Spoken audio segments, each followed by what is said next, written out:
قل هذه سبيلي أدعو إلى الله على بصيرة أنا ومن اتبعني وسبحان الله وما أنا من المشركين. وقال تعالى يا أيها الذين آمنوا كتب عليكم الصيام كما كتب على الذين من قبلكم لعلكم تتقون. صدق اللہ العظیم۔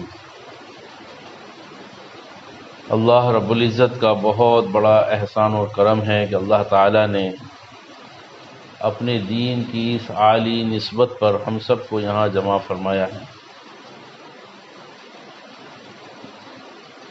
اللہ رب العزت نے ہماری آپ کی اور دنیا کے سارے انسانوں کی کامیابی محض اپنے دین میں رکھی ہے، اور یہ طے فرما رکھا ہے کہ جس کی زندگی میں دین ہوگا اللہ اسے ہی کامیاب کریں گے، اور جس کی زندگی میں دین نہیں ہوگا اللہ اسے ناکام کریں گے۔ کامیابی کا ضابطہ اللہ کا دین ہے، اور دین کسے کہتے ہیں؟ اللہ کے احکامات کو جو قرآن پاک میں اللہ نے نازل فرمائے ہیں، محمد صلی اللہ علیہ وسلم کے طریقے پر پورا کرنا، اللہ کے احکامات کو حضرت محمد صلی اللہ علیہ وسلم کے طریقے پر پورا کرنا، اس کا نام دین ہے۔ اور یہ دین زندگیوں میں محنت، کوشش اور قربانیوں سے آتا ہے۔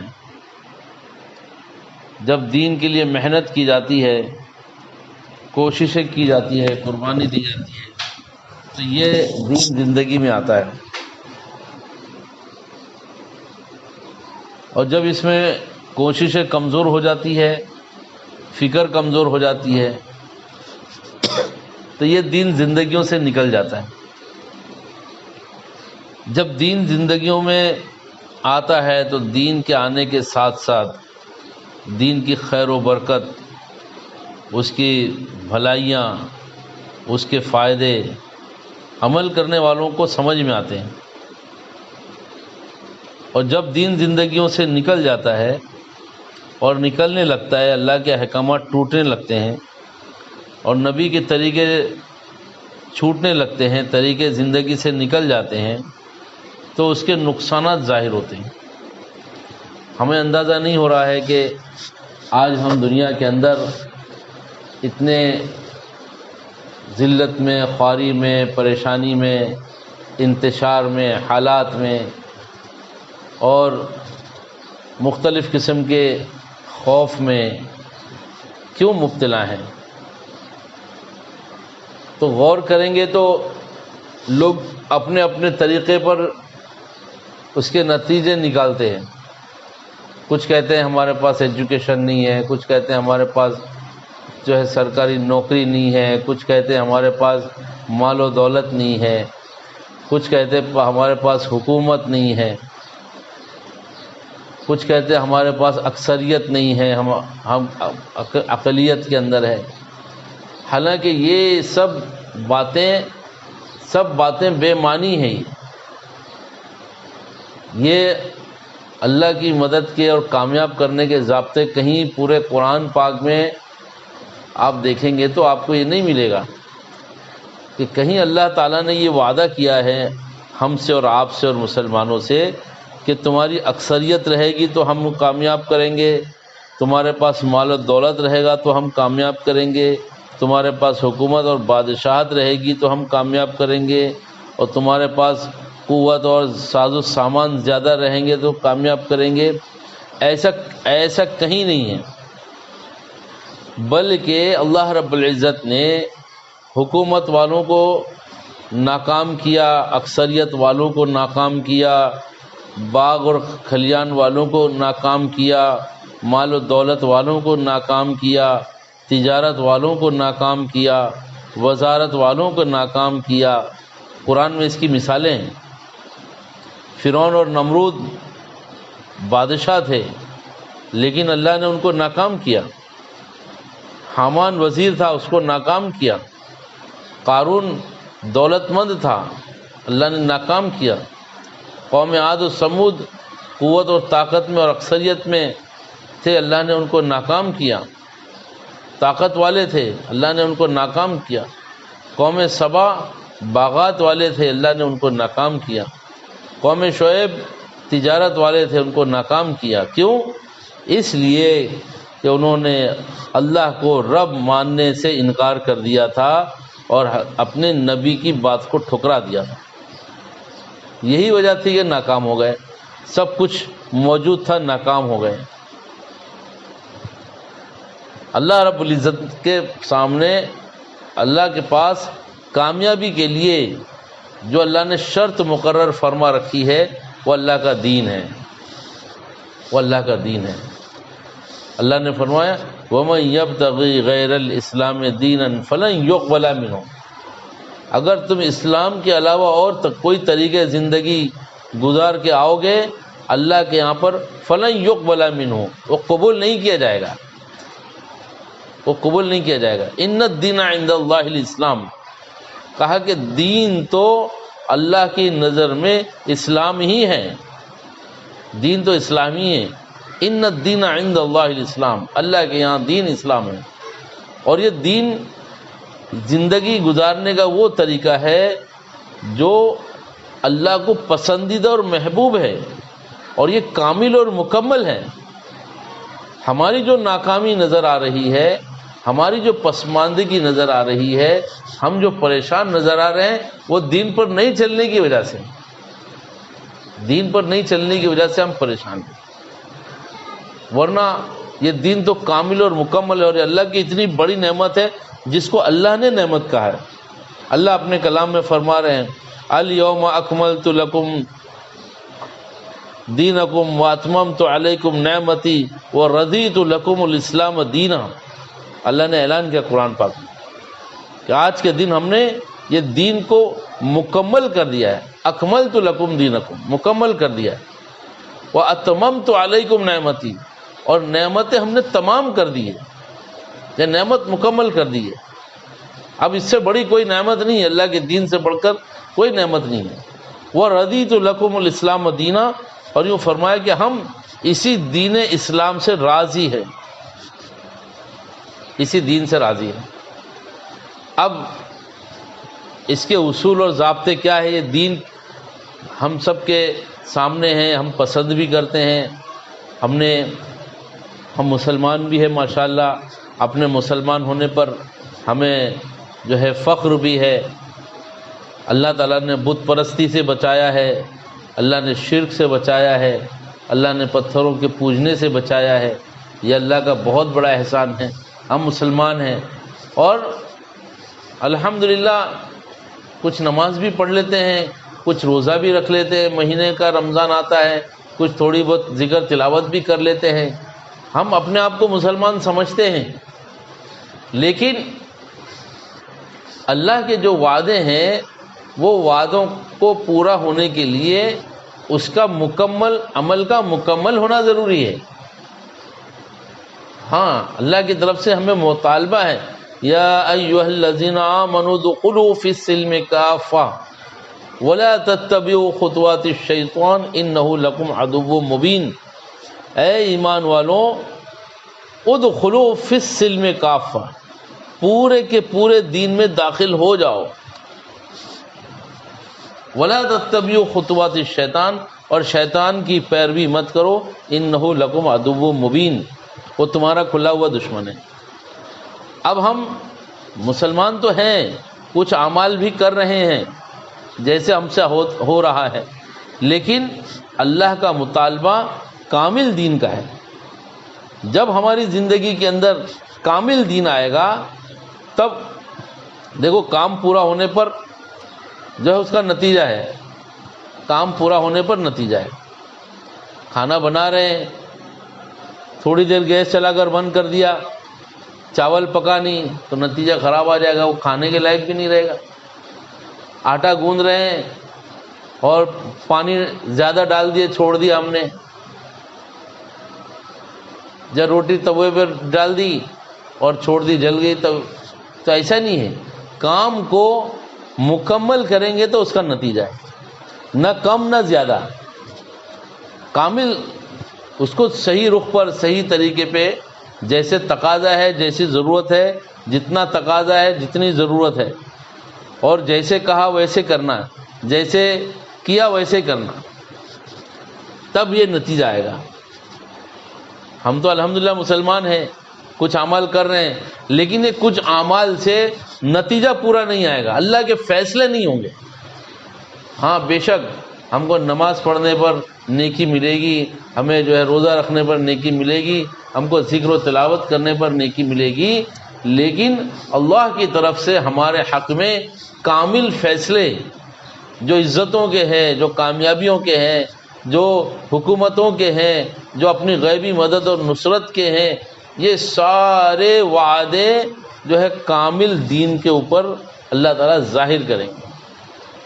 ٹوٹا پھوٹا کریں گے، ٹوٹا پھوٹا نتیجہ آئے گا، اجر و ثواب ملے گا، نیکیاں مل جائے گی، لیکن جو نتیجہ مقصود ہے وہ نتیجے تک ہم نہیں پہنچ سکتے۔ اس کے لیے سب سے پہلی محنت تو ہمارے اپنے یقین کے بگاڑ کو دور کرنے کی ہے۔ سب سے پہلی محنت اپنے یقین کے بگاڑ کو دور کرنا ہے، کہ چیزوں سے، اسباب سے، شکلوں سے، دنیا کی جو ہے ظاہری یہ صورتوں سے، مال سے، دکان سے، ڈگریوں سے، اس سے کچھ نہیں ہوتا ہے، بلکہ کرنے والی ذات اللہ کی۔ یہ یقین میں بات بٹھانی پڑے گی۔ ابھی یہ بات ہمارے یقین میں نہیں ہے، یہ بات ہمارے خیال میں ہے، زبان پر ہے، لیکن یقین میں نہیں ہے۔ اس بات کو یقین میں لانا ہے کہ یہ پورا کائنات کا جو نظام چل رہا ہے نا، یہ کسی حکومت کے چلانے سے نہیں چل رہا ہے، کیونکہ یہ کسی نے بنایا نہیں ہے، اللہ اس کے خالق ہیں۔ ان ربکم اللہ الذی خلق السماوات والارض فی ستۃ ایام ثم استوى علی العرش یغشی اللیل النہار یطلبہ حثیثا والشمس والقمر والنجوم مسخرات بامرہ الا لہ الخلق والامر تبارک اللہ رب العالمین۔ اللہ نے اعلان کر دیا اس کو کہ یہ رب وہ ہے جس نے یہ زمین اور آسمان کو 6 دنوں میں بنایا، فی ستۃ ایام ثم استوى علی العرش، اور پھر عرش پر استوا ہو گیا، عرش پر استوا ہو گیا۔ پھر یہ رات اور دن کی ترتیب بنائی، پھر یہ چاند سورج ستارے، یہ اللہ کے امر سے مسخر ہے، یہ اللہ کے امر، اللہ کی بات مانتے ہیں، یہ اللہ کے حکم پہ چلتے ہیں۔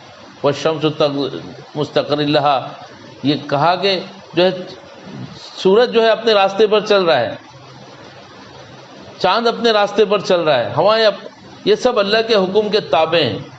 واللہ غالب لامرہ، اور اللہ اپنے کام کو پورا کرنے پر جو ہے پوری طرح غلبہ رکھتے ہیں۔ یہ یقین میں بات ہمارے بیٹھ جائے، یہ بات یقین میں بیٹھ جائے کہ اللہ کسی کے محتاج نہیں ہے، یہ ساری کے ساری مخلوق اللہ کی بنائی ہوئی ہے۔ اللہ اپنے بنانے میں اللہ جب کسی کے محتاج نہیں تھے، اللہ کو صرف ارادہ کر لینا تھا اور صرف کن کہہ دینا تھا۔ اللہ نے ارادہ کیا، انما امرہ اذا اراد شیئا ان یقول لہ کن فیکن۔ اللہ جب کسی کام کا ارادہ کر لیتے ہیں، صرف ارادہ کر لیتے ہیں کہ یہ کام کرنا ہے، یہ زمین آسمان بنانا ہے، کن وقال لہ کن، اللہ کہتے ہیں ہو جا تو وہ چیز ہو جاتی ہے۔ اللہ کو نہ را مٹیریل کچے مال کی ضرورت ہے، نہ جگہ کی ضرورت ہے، نہ سانچے کی ضرورت ہے، نہ انجینئر کاریگروں کی ضرورت ہے، نہ کچے مال کی ضرورت ہے، نہ نقشے کی ضرورت ہے، کوئی چیز کی اللہ کو ضرورت نہیں ہے۔ اللہ ایسی کامل قدرت والے ہیں کہ جو چاہتے ہیں وہ کر لیتے ہیں، ہاں جو چاہتے ہیں بنا دیتے ہیں۔ اللہ کو بنانے میں اللہ کسی کے محتاج نہیں ہے، چلانے میں بھی کسی کے محتاج نہیں۔ اسی لیے سب سے پہلی محنت لا الہ الا اللہ کی ہے کہ ہمارے دل سے اللہ کا غیر نکل جائے۔ ہم نے آج روپیہ پیسہ، شکلوں، صورتوں، حکومتوں، بادشاہتوں، ڈگریوں، دکانوں، مالوں کو اپنے دلوں کے اندر بٹھایا ہوا ہے کہ ان سے ہو رہا ہے۔ یہ سب چیز پہلے دل سے نکالنا پڑے گی، تب جا کے وہ یقین کی مایا ہمارے دل کے اندر پیدا ہوگی کہ کرنے والی ذات اللہ کی ہے، اللہ کرنے والی ذات اللہ کی، پالنے والے اللہ ہے، پالنے والے اللہ ہے، اور اللہ پالنے میں کھانے پینے کی بھی، کھلانے پلانے کی بھی محتاج نہیں ہے۔ یہ یقین رکھ لیجیے اس بات کو، یہ بات ہمارے دل میں بیٹھ جائے، اللہ محتاج نہیں ہے۔ یہ تو ہمارے دنیا کے اندر اللہ نے ایک نظام چلایا ہے، لوگوں کے لیے چلایا ہے۔ کبھی لوگوں کو اس کا یقین اور اعتماد نہیں ہے تو یہ نظام چلایا ہے کہ چلو اس سے جو ہے لوگوں کے اطمینان کے لیے، ان کے سمجھنے سہولت کے لیے۔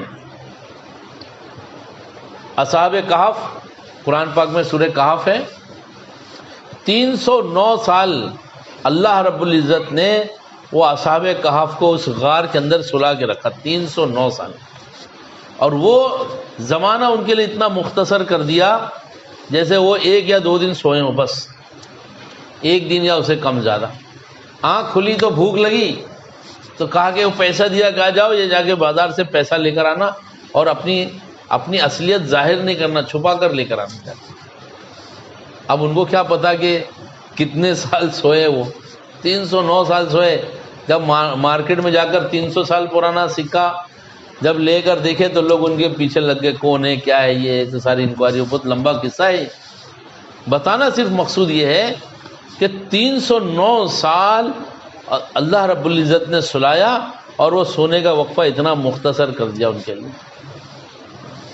ایسے ہی عزیر علیہ السلام کو کہ دل میں یہ بات تھی کہ اللہ کیسے زندہ کرتے ہیں، اللہ کیسے دوبارہ جو ہے قیامت میں مرنے والوں کو دوبارہ کیسے زندہ کریں گے، سمجھانے کے لیے ان کے اوپر موت طاری کر دی۔ سفر میں تھے، موت طاری کر دی، قرآن میں اس کا واقعہ ہے۔ سو گئے، روح نکال دی گئی، ان کے خچر مر گیا، اس کی ہڈی چورا چورا ہو گئی، اور ان کے ساتھ کھانے پینے کا جو سامان تھا وہ 100 سال تک ایسی محفوظ رہا۔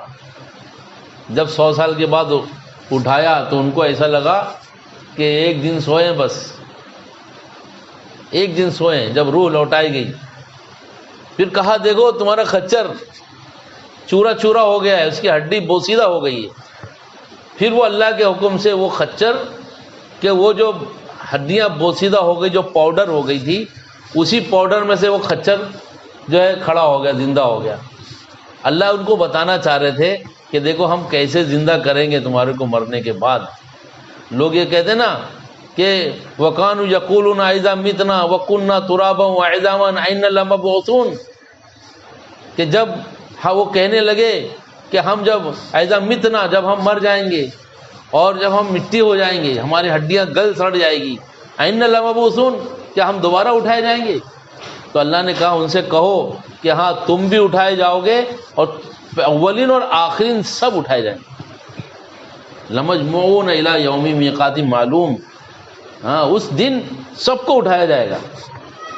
یہ بات یقین میں لینا ہے کہ اللہ، ہم جس اللہ کی عبادت کر رہے ہیں، جس اللہ کو ہم اپنا رب تسلیم کر رہے ہیں، جس اللہ کی ہم عبادت کر رہے ہیں، وہ رب ایسا قادر مطلق، ایسا مالک، ایسا خود مختار، ایسا خالق ہے کہ اس کو کسی کی پرواہ نہیں ہے۔ بس جب اس یقین کے ساتھ جب اس اللہ کو تسلیم کر لیں گے اور اس کے مقابلے میں سارے دنیا کے اسباب، چیزوں، سامان، شکلوں کو ہیچ سمجھیں گے، اس کو بے قیمت سمجھیں گے، تب اللہ کی خدائی تمہارے ساتھ آئے گی۔ ایک دل میں 2 ایمان جمع نہیں ہوں گے۔ تمہارے دل میں مال کا بھی یقین ہے، دکان کا بھی یقین ہے، ڈگری کا بھی یقین ہے، چیزوں کا بھی یقین ہے، اسباب کا بھی یقین ہے، اور تم کہہ رہے ہو کہ اللہ کرتے ہیں، تو وہ اللہ کیسے کرتے ہیں وہ دکھائیں گے نہیں۔ پھر کیسے کرتے ہیں وہ دکھایا نہیں جائے گا۔ جب آپ اس کا انکار کر کے اور اس چیز کو اختیار کر کے جب آپ قدم بڑھاؤ گے، پھر قدم قدم پر آپ اللہ رب العزت کے جو ہے قدرت کے نظارے دیکھو گے۔ یہ دیکھا ہے صحابہ اکرام رضی اللہ عنہ، اس لیے کہتے ہیں کہ ان کا ایمان بننے کے لیے 15 سال لگ گئے، 15 سال لگ گئے۔ اور ہم تو پیدا ہوئے مسلمان کے گھر میں، تو ہمیں تو یوں لگ رہا ہے کہ ہم تو پہلے سے ایمان والے ہیں، تو ایمان کی محنت تو کرنا سمجھ میں ہی نہیں آ رہا ہے۔ وہ ایمان مقصود ہے، آمنوا کما آمن الناس، ایمان ایسے لاؤ جیسے صحابہ لے کر آئے، کہ قدم قدم پر جو ہے اللہ کے قدرت کے نظارے وہ دیکھ رہے تھے۔ دریا کو خط لکھا حضرت عمر رضی اللہ عنہ نے، اور پانی، خط کو پانی میں ڈالا، 16 ہاتھ ایک ہی رات میں پانی دریا کے اندر آ گیا۔ سارے اہل مصر وہ یہ نظارہ دیکھ رہے تھے، سب ایمان میں داخل ہو گئے۔ کہا کہ یہ تو ہم سے نہیں ہو سکتا ہے، اور یہ کوئی بھی نہیں کر سکتا ہے، ضرور ان کے پیچھے کسی کی طاقت ہے، اور انہوں نے اللہ کی طاقت کو اپنے ایمان کی قوت کے ذریعے سے لوگوں پہ ظاہر کر دیا، اور ہم نہیں کر پا رہے ہیں۔ اسی لیے یہ دعوت کی جو محنت ہے، یہ اسی کی محنت ہے کہ مرد ہو یا عورت ہو، بچہ ہو، جوان ہو یا بوڑھا ہو، پڑھا لکھا ہو یا بے پڑھا ہو، شہری ہو یا دیہاتی ہو، ہر ایک کو اپنے یقین کے بنانے کی ضرورت ہے، اور یقین کے ماحول میں بنتا ہے۔ یقین کی جو ہے محنت یقین بنانے کی کوششوں سے بنتا ہے۔ ہمیں سمجھ میں آنا چاہیے کہ یہ یقین تک پہنچنے کے لیے مجھے کیا کرنا ہے۔ آج وہ بات تو ہمارے سامنے ہے ہی نہیں۔ تو باتیں ہیں، زبان پر ہے، ہمارے خیالوں میں ہے، کتابوں میں ہے، بیانوں میں ہے، لیکن اندر میں یہ بات اتر جاوے، اس کے لیے محنت کرنی پڑے گی۔ صحابہ نے محنت کری، حضور اس کی صحبت میں رہ کر جو ہے صحابہ نے 10 12 سال 15 سال محنت کری۔ اس کے لیے ہم کو یہ محنت کرنی ہے کہ یقین یہ آ جائے کہ کرنے والی ذات اللہ کی ہے، جو اللہ بغیر باپ کے پیدا کر سکتے ہیں، جو اللہ بغیر ماں باپ کے مٹی سے آدم کو بنا سکتے ہیں، جو اللہ تعالیٰ بغیر باپ کے عیسیٰ علیہ السلام کو پیدا کر سکتے ہیں، جو حضرت عزیر علیہ السلام کو کھڑا کر سکتے ہیں، جو اللہ تعالیٰ جو ہے صالح علیہ السلام کے لیے پتھروں میں سے گابن اونٹنی پیدا کر سکتے ہیں، جو اللہ تعالیٰ جو ہے فرعون، موسیٰ علیہ السلام اور بنی اسرائیل کو جو ہے دریا میں سے راستہ بنا کر پار کروا سکتے ہیں، اور اسی دریا میں فرعون کو ڈبا سکتے ہیں، اور جو اللہ تعالیٰ نمرود کو لنگڑے مچھر سے ہلاک کر سکتے ہیں، جو اللہ رب العزت یہ ساری کائنات کے خالق اور مالک ہے۔ کہا کہ اس رب کو پہچاننے کے لیے ہم سب کو بہت محنت کرنی پڑے گی، تاکہ ہمارے سامنے سے یہ جو اسباب کے پردے ہیں یہ ہٹ جاوے۔ یہ ہماری آنکھوں میں اسباب کے پردے ہیں، اس لیے اللہ تعالیٰ نے قرآن پاک میں جو ہے جگہ پر فرمایا انتم تخلقونہ ام نحن الخالقون، تم پیدا نہیں کرتے ہیں، ہم پیدا کرتے ہیں۔ انتم تزرعونہ ام نحن الزارعون، تم کھیتی نہیں کرتے، ہم کھیتی کرتے ہیں۔ انتم انزلتمہ من المزن ام نحن المنزلون، بادلوں سے بارش تم نہیں برساتے ہیں، ہم برساتے ہیں۔ ہم نحن المنشئون، یہ درخت ہم اگاتے ہیں، اللہ کہہ رہے ہیں درخت ہم اگاتے ہیں، اللہ کہہ رہے ہیں ہم کرتے ہیں سبھی۔ یہ اللہ کی قدرت کا یقین ہمارے اندر پیدا ہو جاوے، اس کی محنت ہے۔ جب ہم اسباب کی شکلوں کو چھوڑ کر اللہ کے راستے میں نکلتے ہیں اور اللہ پر کامل بھروسہ اور یقین کرتے ہیں اور قدم اٹھا دیتے ہیں، تو اللہ کی غیرت جوش میں آ جاتی ہے کہ میرا بندہ میری محبت میں مجھے پانے کے لیے، میری حقیقت کو پانے کے لیے اور مجھ سے اپنے تعلق کو جوڑنے کے لیے اس نے قربانی دی ہے، اس نے اسباب کی شکلوں کو چھوڑا ہے، تو میں اس کو یقین کی مایا میں اس کو عطا کروں گا۔ پھر جب بندے کو یقین کی مایا مل جاتی ہے تو پھر یہ جو بھی عمل کرے گا یہ پورے یقین سے کرے گا، بے دلی سے نہیں کرے گا۔ دیکھو جب یقین بن جائے گا نا، یقین کی مایا مل جائے گی، پھر یہاں سے آپ کی زندگی کا رخ پورا تبدیل ہو جائے گا۔ پھر نماز کبھی نہیں چھوٹے گی اس کی۔ نماز اس لیے پڑھے گا کہ بوجھ نہیں سمجھے گا نماز کو، یہ کہے گا میرے اللہ مجھے میرا انتظار کر رہے ہیں، مجھے اللہ سے ملنے جانا ہے، یہ میرا وقت اللہ سے ملاقات کا وقت ہے، یہ میرا وقت اللہ کو یاد کرنے کا وقت ہے، یہ میرا وقت اللہ کے کلام کو پڑھنے کا وقت ہے، یہ مجھے اللہ کے نبی کی زندگی کا ایک ایک عمل مجھے محبوب لگے گا ساری دنیا کے مقابلے میں۔ صحابہ کی زندگی کیسی بدلی کہ کسی کی نماز تو چھوڑنے کا سوال ہی نہیں ہوتا تھا۔ اس زمانے میں تو نماز کو چھوڑنے والے کو جو ہے کافر سمجھا جاتا تھا کہ کوئی نماز، منافق بھی ہوتا تھا وہ بھی جماعت سے نماز پڑھتا تھا، وہ بھی جماعت سے نماز، کیونکہ جو مسلمان نہیں ہوتا تھا اور نماز چھوڑ دیتا تھا اس کو مسلمان سمجھا ہی نہیں جاتا تھا کہ مسلمان ہی نہیں ہے۔ اور آج تو 90% 80% لوگ نماز چھوڑ کر بھی مسلمان ہیں۔ وجہ اس کی یہ ہے کہ دین کی محنت کے چھوٹ جانے سے دین کی سطح اتنی نیچے گر گئی کہ ہمیں احساس ہی نہیں بچا ہے کہ ہمارے اندر ایمان ہے بھی کہ نہیں ہے، احساس ختم ہو گیا۔ جیسے ایک آدمی سن ہو جاتا ہے، بے حس ہو جاتا ہے، تو اس کو کسی چیز کا کوئی اثر نہیں ہوتا، تو ایسے ہی جو ہے عمل کے چھوٹنے پر، اللہ کے حکم کے چھوٹنے پر، نبی کے طریقے چھوٹنے پر ہمارے دلوں کا وہ احساس باقی نہیں رہ گیا، اس لیے کہ ہمارے اندر جو ہے دین کی سطح اتنی نیچے چلی گئی، بے حسی آ گئی۔ اب اس بے حسی کے سامنے، جیسے کوئی شخص کوما میں چلا گیا، کوئی شخص بے حس پڑا ہوا ہے، اب اس کے سامنے چلا چلا کر بولو، کتنا سمجھاؤ اس کو، لیکن وہ تو بے حس ہے، اس کا احساس مردہ ہو چکا ہے، تو اب اس کو کہاں سے آواز جانے والی ہے نہ جو ہے۔ اس لیے ایسے لوگوں کے بارے میں کہا کہ ان کی آنکھیں ہیں لیکن وہ دیکھتے نہیں ہیں۔ اللہ قرآن میں یہ فرما رہے ہیں کہ ان کے پاس آنکھیں ہیں لیکن وہ دیکھتے نہیں ہیں، ان کے پاس کان ہیں لیکن وہ سنتے نہیں ہیں، ان کے پاس دماغ ہے لیکن سوچتے نہیں۔ کیسے ہو گئے؟ صم بکم عمی فہم لا یبصرون، وہ تو اندھے بہرے گونگے ہو گئے ہیں، وہ سمجھتے نہیں ہیں۔ حالانکہ کتنی کلیئر بات ہے۔ آج اب دنیا کو دیکھ لیجئے تھوڑا سا اٹھا کر، کہ پڑھے لکھے ہیں، کوالیفائڈ لوگ ہیں، سائنٹسٹ ہیں، انجینئر ہیں، ڈاکٹر ہیں، اتنے کوالیفائڈ ہیں، لیکن پتھروں کی پوجا کر رہے ہیں۔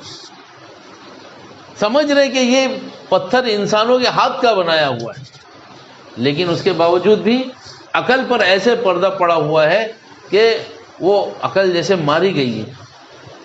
اور ہم لوگ بھی اگر محنت کر کے اپنے اس یقین کو درست کرنے کی فکر نہیں کریں گے تو ہمارے اندر بھی وہی احساس رہے گا۔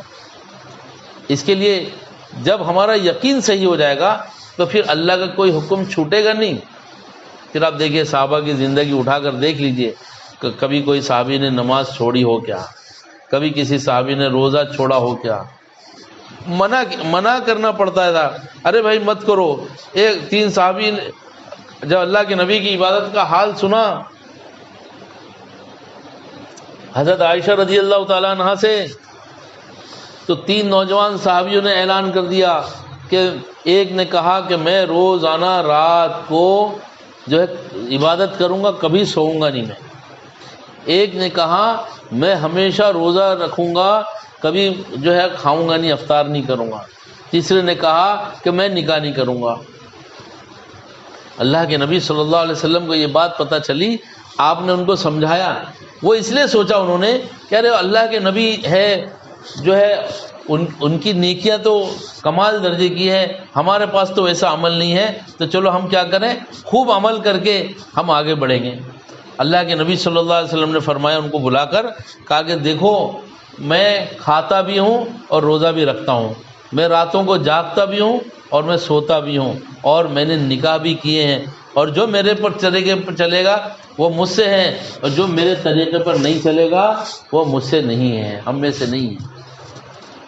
طریقہ زندگی حضور صلی اللہ علیہ وسلم کا، دنیا کے طریقے چاہے ظاہر میں کتنے خوشنما نظر آ رہے ہوں، لیکن ہمیں جو ہے اللہ کے نبی کے طریقے کے علاوہ کوئی طریقہ پسند نہ ہو، کھانے میں، پینے میں، سونے میں، کمانے میں، معاملات میں، معاشرت میں، اخلاق میں، شادی بیاہ میں، خوشی غمی میں ہم کمپرومائز نہیں کریں۔ کتنے بھی طریقے جو ہم کو خوش نما نظر آ رہے ہیں، دنیا کچھ بھی کر رہی ہو، ہمیں تو اپنے یقین کو یہ بنانا ہے کہ کرنے والی یہ جو ہمیں اللہ کو راضی کرنا ہے، اور اللہ راضی ہوں گے نبی کے طریقے سے، نبی کے طریقے سے اللہ راضی ہوگا۔ اس لیے کوشش کرنا ہے کہ ہماری زندگی کا زیادہ سے زیادہ حصہ جو ہے اللہ کی اطاعت میں اور اللہ کے نبی کے طریقے پر چلنے میں گزرے، اور ایک ایک عمل ہمیں سیکھ کر کرنا ہے۔ ابھی ہماری زندگی میں اعمال کیوں نہیں ہیں؟ ہم نے سیکھا نہیں ہے۔ ہمیں 24 گھنٹے کی زندگی سیکھنا ہے، پیدا ہونے سے لے کر موت تک، اور صبح اٹھنے سے لے کے رات کے سونے تک زندگی کے تمام کاموں میں اللہ کے احکام کو دیکھیں گے اور اللہ کے نبی کے طریقے کو دیکھیں گے۔ اس کو دیکھنے کے لیے جو ہے وہ اس کو سیکھنا پڑے گا ہمیں، جس کے لیے علم کی ضرورت ہے۔ آج علم نہیں ہونے سے ہم جہالت کا شکار ہیں. اس امت کی بنیاد ہی علم سے ہوئی تھی. قرآن کی پہلی آیت علم کے نام سے پڑھنے ہی سے شروعات ہوئی تھی. اقرا بسم ربک الذی خلق خلق الانسان من علق اقرا وربک الاکرم الذی علم بالقلم. یہ آیتیں نازل ہوئی. علم الانسان ما لم یعلم، یہ آیتیں نازل ہوئی کہ پڑھ اللہ کے نام سے.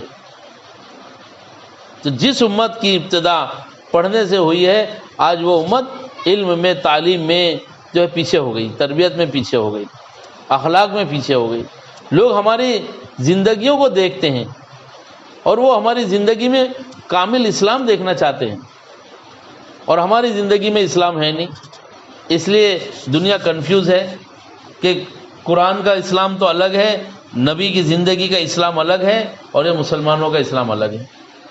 آج دعوت کی محنت سے اس کی کوشش ہو رہی ہے کہ ہماری زندگی کے اندر وہ اسلام زندہ ہو جائے جو اللہ دیکھنا چاہتے ہیں، جو نبی کا طریقہ ہے.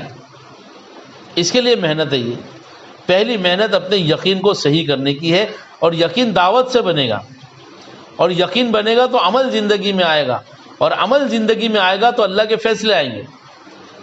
اس لیے اللہ نے ہر جگہ پر جو ہے ایمان اور اعمال، ایمان اور اعمال، ایمان اور اعمال صالحہ، یہ شرط لگائی ہے. یہ شرط لگائی ہے.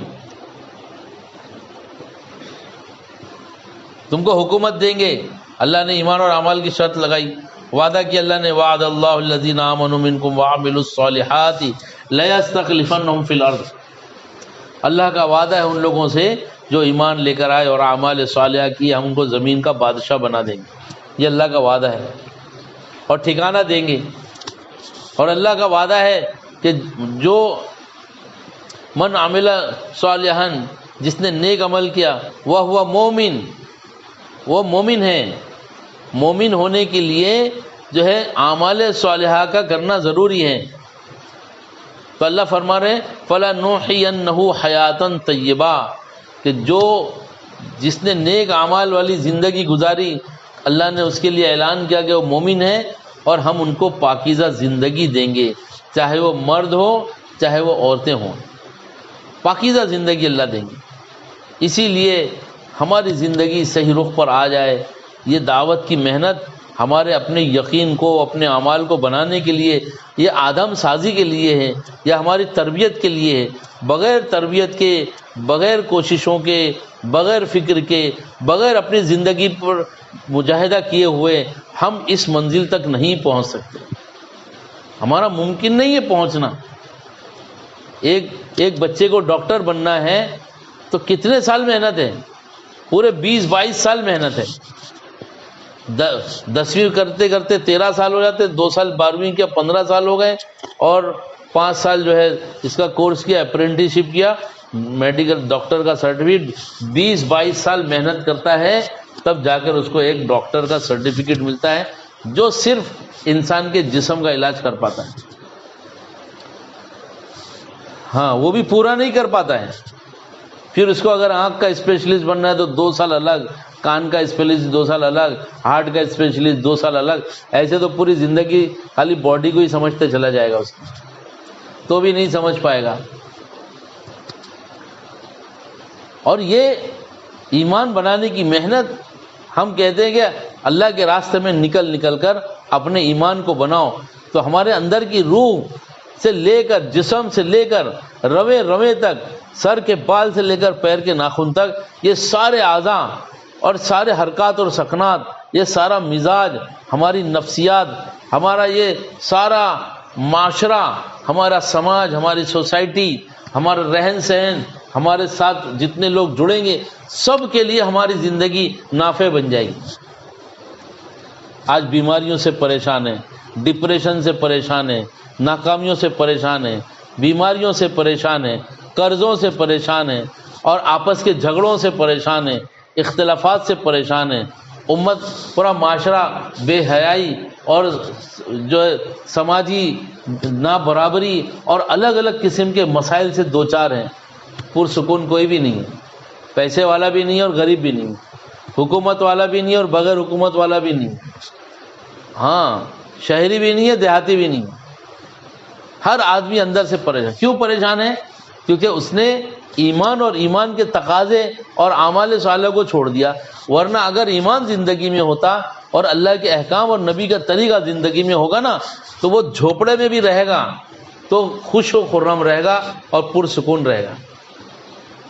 اس کے پاس کھانے کے لیے نہیں ہوگا, فاقہ مست ہوگا, تبھی وہ خوش ہوگا. وہ اس لیے کہ اس کے پاس اللہ کی یقین کا سرمایہ ہے.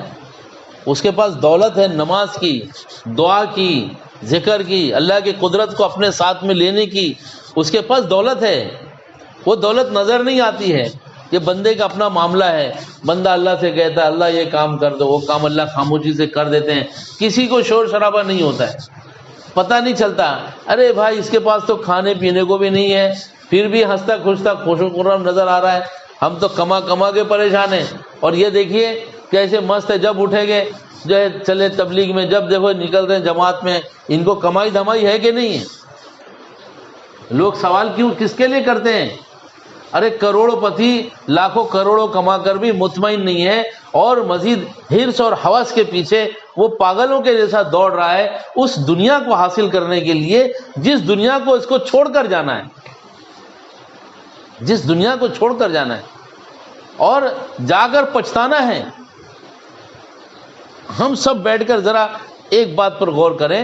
اگر کوئی مرنے والا دنیا میں واپس آنے کی تمنا کرے تو کیا طے کر کے آئے گا؟ وہ اللہ سے کیا کہے گا کہ اللہ مجھے دنیا میں تو واپس بھیج دے, اب میں نے جو ہے دیکھ لیا, میرے سمجھ میں آ گیا, اب میں نے سن لیا, اب مجھے تو دنیا میں واپس بھیج دے, میں نیک کام کر کے آؤں گا. بتاؤ, دنیا آخرت دیکھ کر, موت دیکھ کر, فرشتے دیکھ کر, قبر دیکھ کر اور جو ہے قبر کے اندر کے حالات کو دیکھ کر کوئی شخص کیا تمنا کرے گا؟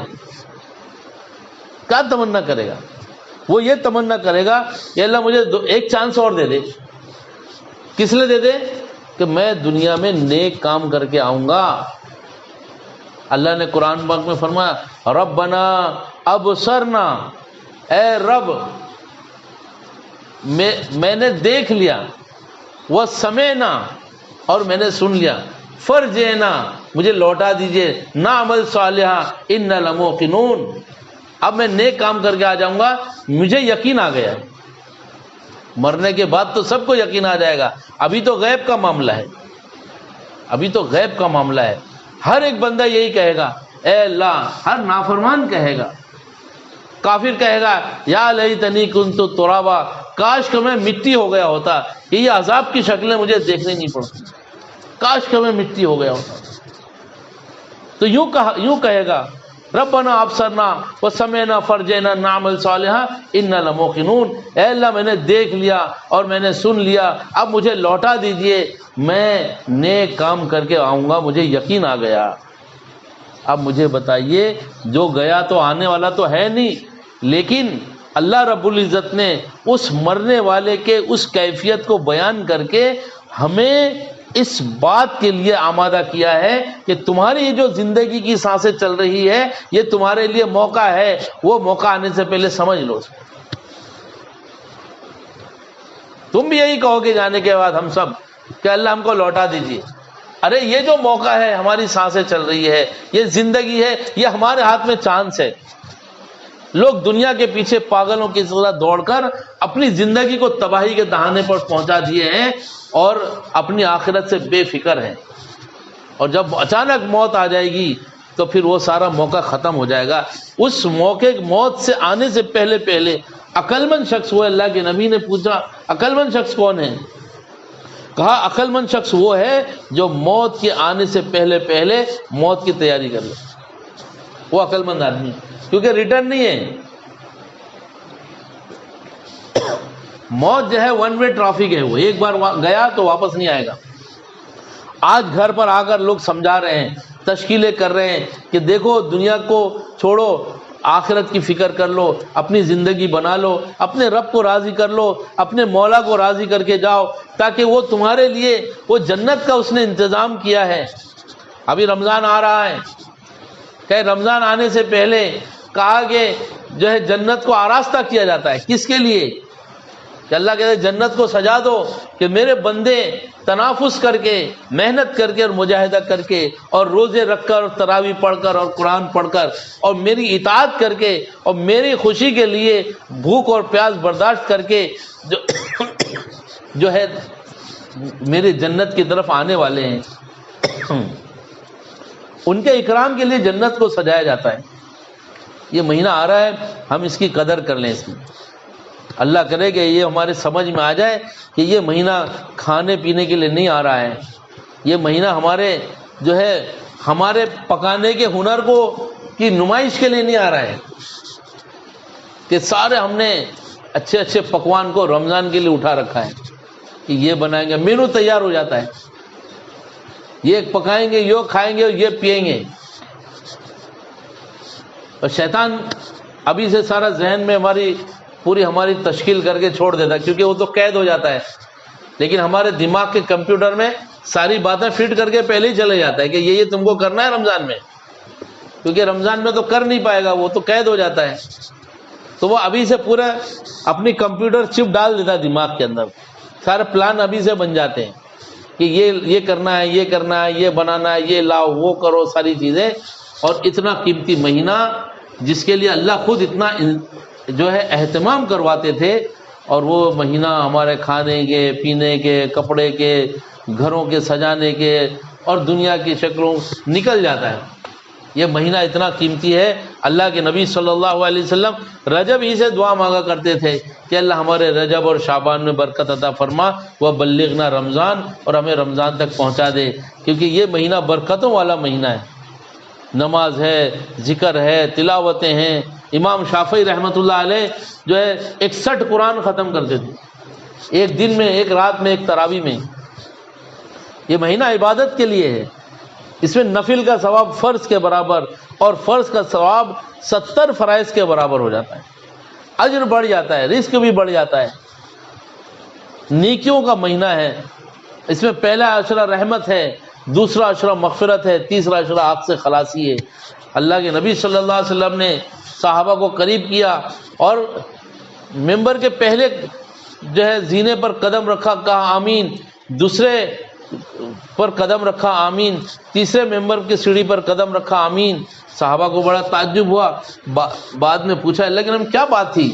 کہا جبرائیل علیہ السلام آئے تھے اور انہوں نے یہ بات کہی کہ جس نے رمضان کا مہینہ پایا ہو اور اس نے مغفرت نہیں کرا لی ہو، اس کے لیے ہلاکت ہو۔ جبرائیل علیہ السلام نے یہ بددعا دی اور میں نے کہا آمین۔ ہلاک ہو وہ شخص جو رمضان کا مہینہ پائے اور اپنی مغفرت نہ کرا لے، اپنی جنت پکی نہ کرا لے۔ اور یوں کہا جس کے سامنے آپ کا نام لیا جائے، نبی کا نام لے جائے اور وہ درود نہ پڑھے، اس کے لیے بھی ہلاکت ہو۔ میں نے کہا آمین۔ اور کہا کہ جن کے سامنے ماں باپ یا دونوں میں سے کوئی ایک بڑھاپے کی حالت کو پہنچ جائے اور وہ ان کی خدمت کر کر جو ہے اپنی مغفرت نہ کرا لے، کہا وہ بھی ہلاک ہو، تو اس پر بھی میں نے کہا آمین۔ یہ 3 بددعائیں جبرائیل علیہ السلام کی اور اللہ کے نبی کی آمین ہیں کہ رمضان کا مہینہ آ گیا اور اس کی مغفرت نہ ہوئی ہو۔ ہاں، اللہ نے کتنا انعام دیا ہے کہ شیطان کو قید کر لیا، فرشتوں کو دعاؤں کے لیے لگا دیا، منہ کی بدبو اللہ کی نگاہ میں مشک سے زیادہ جو ہے خوشبودار قرار دی گئی، نیکیوں کا بھاؤ بڑھا دیا گیا، کلمے کی کثرت کرنے کے لیے کہا گیا ہمیں، اور جنت کی طلب کرنے کے لیے، جہنم سے پناہ مانگنے کے لیے کہا گیا۔ کتنے یعنی اس کے اعمال ہیں، کتنا اہتمام ہے، تاکہ ہم تقوی والے بن جائیں، لعلکم تتقون، اللہ سے ڈرنے والے بن جائیں، اللہ سے قریب ہو جائے۔ اور لیلۃ الجائزہ، سبحان اللہ، جو عید کی رات ہوتی ہے اور شب قدر ہے اس کے اندر، اور عید کی رات ہے لیلۃ الجائزہ، وہ رات تو ہماری صبح کی ساری کھانے پکانے کی تیاری میں چلے جاتی ہے، سیویاں، شیرخرما اور پلاؤ، بریانی سب اس میں، اور رات کی خریداری میں مارکیٹ سستا ہو جاتا ہے، تو لوگ رات کی خریداری میں نکل کر، یہاں تو پتہ نہیں آپ کے یہاں ہوتا ہے کہ نہیں، ہمارے یہاں تو رات بھر فجر کی اذان تک خریداری ہوتی ہے۔ یہ رات تو پورا مہینے بھر کی محنت کو وصول کرنے کے لیے رات ہے، یہ لیلۃ الجائزہ بڑی راتوں میں سے۔ تو اس کا اہتمام کرنا ہے کہ اللہ تعالیٰ کے جو احکام ہیں، نبی کے جو طریقے ہیں وہ ہماری زندگی میں آ جائیں. وہ یقین کی بنیاد پر ہے، اور یقین بنے گا دعوت کی بنیاد. جتنا ان باتوں کو کہا جائے گا، سنا جائے گا اور بولا جائے گا، اس کی دعوت دی جائے گی، وہ باتیں ہماری زندگی میں آئے گی. اب اس کے لیے رمضان ہمارا اچھا گزرے، ہماری زندگی میں دین کی فکر پیدا ہو جائے، اپنے گھروں میں تعلیم کا ماحول بنے. ابھی دیکھو یہ رمضان کا مہینہ آ رہا ہے کہ فضائل رمضان، جو فضائل اعمال کے اندر فضائل رمضان کا حصہ جو ہے اس کو پڑھا جائے. ایک 15 دن پہلے سے ہی پڑھنا چاہیے تھا، لیکن اب 7-8 دن بچے ہیں. فضائل رمضان اس کو پڑھا جائے تاکہ ہمارے بزرگوں نے، اللہ والوں نے، اللہ کے رسول نے اور ہمارے اللہ والوں نے جو ہے کیا طرز عمل بتلایا ہے، کیا کرنا ہے، اس کا اہتمام ہو جائے. تو فضائل رمضان کی جو ہے وہ کتاب پڑھی جائے اس میں، تاکہ پتہ ہو کہ رمضان کیسے گزارنا چاہیے. ہاں، کیونکہ علم کے بغیر تو ہم عمل کیسے کریں گے؟ علم ختم ہو گیا ماحول میں، فضائل کا علم ختم ہو گیا. صحابہ فضائل کا علم سنتے تھے تو جوش میں آ کر عمل کرتے تھے. آج وہ فضائل کا علم جو اصل میں یقین کا علم ہے، جو ہمارے یقین کو بنانے کے لیے ہے، دل کی کیفیت کو بنانے کے لیے، فضائل یقین کو بناتا ہے، وہ علم چھوٹ گیا ہم سے. اس کے لیے ہمیں اس کی فکر کرنا ہے کہ جو ہے فضائل کا علم حاصل کریں، اور ایک ایک بات پر جو باتیں ہمارے علم میں آتی چلے جاوے اس کو ہم عمل میں لاتے چلے جائیں گے تو انشاءاللہ ہماری زندگی بنتی چلی جائے گی. ہاں، علم جو معلوم ہو جائے اس پر عمل شروع کر دیا جائے. انشاءاللہ جو ہے دھیرے دھیرے دھیرے دھیرے جو ہے ہماری زندگی ایسی بنے گی جیسے اللہ چاہتے ہیں. پھر وہ ہوگا جو ہم چاہتے ہیں. اللہ جو چاہتے ہیں ہم کریں گے تو ہم جو چاہتے ہیں وہ اللہ کریں گے. ہو کیا رہا ہے؟ اللہ جو چاہتے ہیں وہ ہم نہیں کر رہے، اس لیے ہم جو چاہتے ہیں وہ اللہ نہیں کر رہے. ہم چاہتے ہیں عزت، نہیں مل رہی ہے. ہم چاہتے ہیں مال و دولت، نہیں مل رہی ہے. ہم چاہتے ہیں حکومت بادشاہت، نہیں مل رہی ہے. ہم چاہتے ہیں چین امن سکون، نہیں مل رہا ہے. اس لیے کہ ہم اللہ کی چاہت کو پورا نہیں کر رہے، اس لیے اللہ بھی ہماری چاہت کو پورا نہیں کر رہا.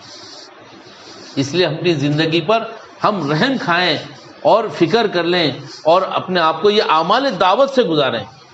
ہر ایک اپنے گھر والوں کو اللہ کے راستے میں بھیجیں تاکہ وہ اللہ کا دین، ایمان اور یقین اور اس کی حقیقت سیکھ کر وہ آ کر ہمیں سکھاویں. ہمارے گھر والے بھی نابلد ہیں، وہ بھی نہیں جانتے ہیں تو ہمیں سکھا نہیں رہے ہیں. اس کے لیے دیکھیے اللہ نے یہ ہمیں دعوت کا کام اللہ نے عطا فرمایا ہے. یہ اللہ کا بہت بڑا احسان ہے، اس کی ہم قدر کر لیں. اس سے پہلے کہ ہم یہ کام نہ کر سکیں، بہت ساری رکاوٹیں آ رہی ہیں، یہ کام نہ کر سکیں اس سے پہلے ہی کام کر لیں. اس کے لیے اپنے گھر والوں کو اللہ کے راستے میں بھیجنے کی فکر کرنا ہے. تھوڑا دل بڑا کرنا ہے. صحابیت کیسے دل بڑا کرتی تھی. خنسہ رضی اللہ تعالیٰ عنہ نے اپنے 4 بیٹوں کو بلایا جنگ قادسیہ کے موقع پر، اور اپنے بیٹوں سے کہا کہ میرے بیٹوں، کل کو لڑائی ہوگی، جو ہے میں نے تمہارے جو ہے ماموں کو رسوا نہیں کیا ہے، میں نے تمہارے باپ کے ساتھ خیانت نہیں کی ہے، یعنی تم میرے حقیقی بیٹے ہو اور پاکیزہ ہو. کل کی لڑائی میں ایک ایک کر کے شہید ہو جانا تاکہ میں کل اللہ کے سامنے اللہ مجھ سے پوچھے خنسا تو نے میرے دین کے لیے کیا کیا ہے، تو میں اللہ کے سامنے کہہ سکوں اے اللہ میں نے میرے 4 جوان بیٹوں کو تیرے راہ میں قربان کر دیا ہے. اور اللہ کہیں گے کہ ہاں تو نے سچ تو نے صحیح ایسے ہی کیا ہے، اور اللہ کامیاب کر دیں گے. میں 4 شہیدوں بیٹوں کی ماں کہلاؤں. یہ جذبات تھے حضرت ام عمارہ رضی اللہ تعالیٰ کے جذبات تھے، حضرت ام حکیم رضی اللہ تعالیٰ عنہ کے جذبات تھے. کہا اللہ کے نبی وہ قسطنطنیہ جانے والی جماعت میں جو ہے میں شامل رہوں گی کہ نہیں رہوں گی. کہاں اللہ کے نبی کہاں رہو گی، تم اس میں ہو اس کے اندر. اور راستے میں ہی شہید ہوئے اللہ کے راستے میں. تو یہ جذبات جو ہے یہ بنتے ہیں یقین کی محنت سے، دعوت کی محنت سے جذبات بنتے ہیں، پھر آدمی اللہ کے قریب ہو جاتا ہے. اس کے لیے ہم سب نیت کریں، اپنے آپ کو بھی لگائیں گے اور اپنے گھر والوں کو بھی لگائیں گے. دیکھیے رمضان میں بھی 3 دن اللہ کے راستے میں بھیجنا ہے. نوجوان بچے ہمارے، ان کو بھی اللہ سے تعلق جوڑنے کے لیے ابھی 10ویں 12ویں کے ایگزام ہو جائیں گے، ان کو بھی اللہ کے راستے میں تیار کر کے بھیجیں تاکہ یہ ہماری آخرت کا ذخیرہ بنے. اور رمضان کے بعد 4 مہینے کی جماعتیں بن رہی ہیں، تو سب سے پہلے اس کا ارادہ کر لیں کہ انشاءاللہ جو رمضان بعد 4 مہینے کی جماعت بن رہی ہے 5-10 رمضان سے شوال سے، اس میں اپنے گھر والوں کو بھیجیں گے انشاءاللہ. تو اس کے لیے سب کے نام آ جاویں، 5 منٹ تشکیل ہو، اس کے بعد دعا ہو جائے گی انشاءاللہ. تو آپ لوگ تشکیل کر لیں، نام لکھ لیں کہ رمضان بعد سے 4 مہینہ کون اپنے گھر والوں کو بھیجے گا، 40 دن کون بھیجے گا، اور یہ نوجوان بچوں کو اللہ کے راستے میں ابھی اگزام ہو جائے گا تو کون اللہ کے راستے میں بھیجے گا، اس کے نام لکھ لیجیے. اللہ ہم سب کے لیے آسان فرمائے.